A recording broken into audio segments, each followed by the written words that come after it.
कबरिया धरो है रहे नुकल फूला बरिया में कबरिया धरो है। Music by Sukesh Kumar. कबरिया धरो है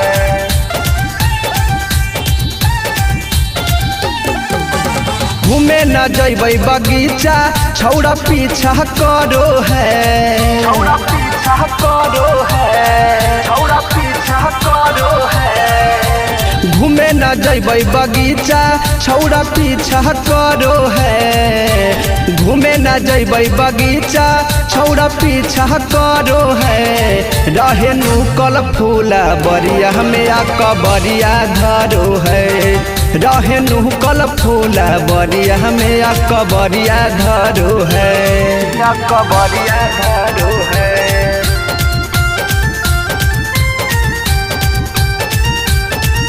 कबरिया धरो है।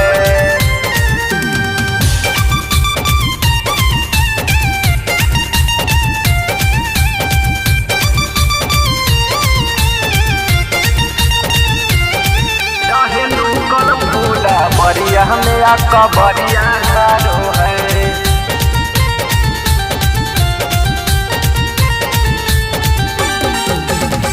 ओही रे बगीचावा में लफुआ के डेरा है। रहे घुरियाई छौड़ा सांझ सवेरा है। ओही रे बगीचावा में लफुआ के डेरा है।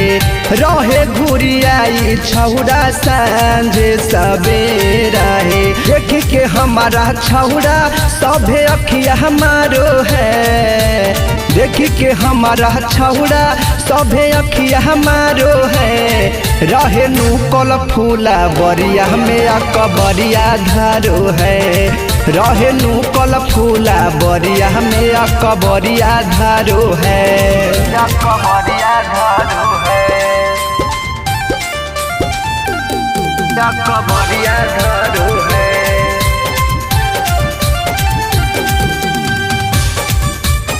रहे नुकल फूला बरिया में कबरिया धरो है।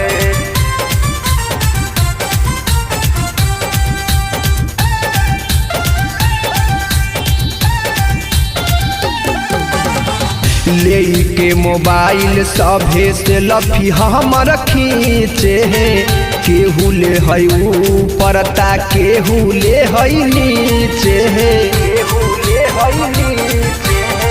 ले के मोबाइल हमर से लफी सभे खींचे है। केहू ले है ऊपर ता केहू ले है नीचे। सनकल रहे रजसावा हमर ओढ़नी उतारो है। सनकल रहे मुकेशवा हमर ओढ़नी उतारो है।